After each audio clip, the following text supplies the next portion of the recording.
एक बार फिर शर्मसार हुई खाकी, पत्नी पर तलाक का मुकदमा ठोक दूसरी औरत के साथ गुलछर्रे उड़ा रहा दरोगा।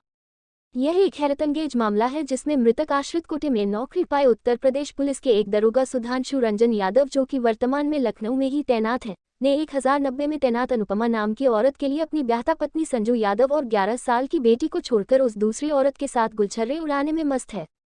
जबकि उसकी पत्नी संजू यादव और उसकी 11 साल की बेटी दर दर भटक रही है और एक एक पैसे के लिए मोहताज हो रही है, परंतु अनेक जगह कंप्लेंट करने और दौड़ लगाने के बावजूद उसे कहीं से भी न्याय मिलता प्रतीत नहीं हो रहा है।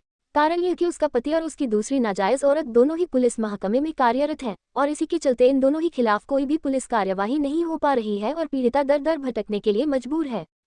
पीड़िता संजू यादव ने रोते हुए प्राइम दिल्ली एक्सप्रेस न्यूज के संवाददाता को बताया कि साल 2015 में उसका दुर्भाग्य तब शुरू हो गया जब उसकी बेटी ने जन्म लिया और उसके पति को अपने बाप के स्थान पर मृतक आश्रित कोटे में उत्तर प्रदेश पुलिस में दरोगा के पद पर तैनाती मिली। इसके बाद 1090 में कार्यरत अनुपमा नाम की औरत के संपर्क में आने के बाद उसके पति ने उस पर तलाक का मुकदमा ठोक दिया और उसी की आंखों के सामने उसी के बिस्तर पर यह दोनों बेशर्म अपनी अय्याशी करते थे और विरोध करने पर उस अबला पर तरह तरह की यातनाएं दी जाती थी, जिसमें उसके हाथ की नस काट लेने की जानलेवा हरकत भी शामिल है। परंतु इतना सब हो जाने के बावजूद पुलिस विभाग के अधिकारियों ने अपराध के प्रति आंखें बंद किए रहे और पीड़िता परेशान बेचारी इधर से उधर एप्लीकेशन लगाती और अपनी बेटी को संभाले इधर से उधर भटकती रही। आगे बताते हुए संजू यादव ने बताया, साल 2015 में उसने पहली बार फैजाबाद में अपने पति के खिलाफ एप्लीकेशन दी थी, परंतु कोई भी कार्यवाही नहीं की गई। इस प्रकार सभी तरफ से निराश और परेशान संजू यादव आज भी अपनी बेटी को लिए इधर से उधर भटकती फिर रही है, इस इंतजार में कि कब पुलिस प्रशासन इन दोनों दोषियों के खिलाफ कारगर कार्यवाही करता है जिससे उसे न्याय मिल सके। बारे में आप सभी को जानकारी देता हूँ और कुछ उनसे वार्तालाप करता हूँ। मेरा नाम संजू यादव है, मेरी 11 साल की बिटिया है और नाम बताइए। मेरा नाम संजू यादव है सर। मेरी बिटिया 11 साल की है और मेरे पति पुलिस विभाग में शादी के 2 साल बाद नौकरी लगी जब हमारी बिटिया का जन्म हुआ, लेकिन जन्म उसके बाद उनकी पूरे भार में एक अनुपमा नाम से दोस्ती होती है, वो उसके संपर्क में आते हैं तो मुझे तलाक का मुकदमा कर देते हैं। पुलिस विभाग में वो किस जगह तैनात है? इस समय किस पोस्ट पे हैं? पुलिस विभाग में दरोगा की पिता की जगह पर नौकरी पाए हैं, मृतक आश्रित में दरोगा हैं।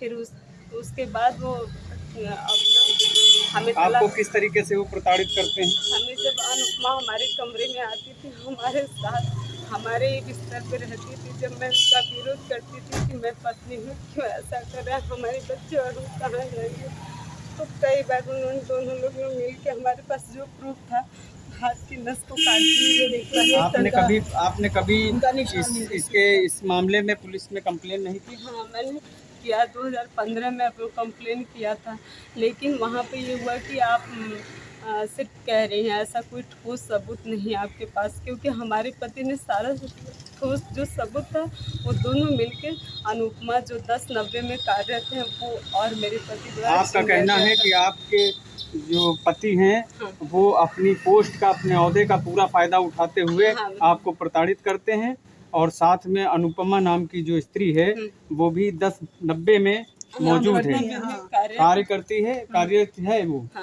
और आपका कहना ये भी है कि इन दोनों की मिली भगत की वजह से आपको परेशानी उठानी पड़ रही है। हमें परेशानी और मेरे बच्चे को एक बाप का पिता और एक हमें ये हमारा गृहस्थी तोड़ने वाली एक अनुपमा यादव है, और इनको पावर का भर से प्रशासन का मतलब अपने पूरा इस्तेमाल कर रहे हैं सर। हमारा ये बच्चे को मैं हर जगह एप्लीकेशन देती हूँ, लेकिन यही होता है कि आपने एप्लीकेशन कहाँ दी है? मैं आज तक 2015 में फैजाबाद में दी हूँ सर। मेरे पास ये एप्लीकेशन है इतनी सारी जगह सर, मैं रजिस्ट्री की हूँ। इसके बावजूद कोई कार्रवाई नहीं हुई? नहीं सर, कोई कार्रवाई क्या, तो सिर्फ बयान होता है। भाग के बच्ची को लेके जाती हूँ, आती हूँ। संज्ञान में आया है कि आपका मामला कोर्ट में है? हाँ सर, उन्होंने जब अनुपमा के संपर्क में आते हैं तो 2015 में मेरे पर तलाक का मुकदमा करते हैं सर। फिर और वो चीज़ें बहुत तरह से प्रताड़ित करते हैं। क्या कोर्ट से आपको तलाक हो गई है? नहीं सर, न हुआ है सर, इनका 2 बार खारिज हो चुका है, न होगा। हमारी 11 साल की बेटी है, हम न देंगे सर, हम कहाँ देंगे। और आपको रहने के लिए आवास उपलब्ध कराया है या आप उन्हीं के साथ रहती हैं? मुझे मेरे ससुराल में ये 3 फ्लोर का मकान है और इनको सरकारी आवास है। ये 3 अभी एक महिला जो प्रताड़ित है, माननीय योगी आदित्यनाथ जी जो महिलाओं की सुरक्षा को लेकर के अति उत्तेजित हैं और महिलाओं के सम्मान के लिए कार्य कर रहे हैं। ऐसे में उनकी उपस्थिति में थाना क्षेत्र बीबीडी में आई ये औरत दुहाई दे रही है। कोई सुनवाई नहीं, कोई कार्रवाई नहीं। मामला कोर्ट में था, कोर्ट का मामले की दुहाई दे करके इस मामले को हटा दिया जाता है और जो इनके पति हैं माननीय दरोगा साहब अपनी वर्दी का भरपूर फ़ायदा उठाते हुए इस महिला को प्रताड़ित कर रहे हैं।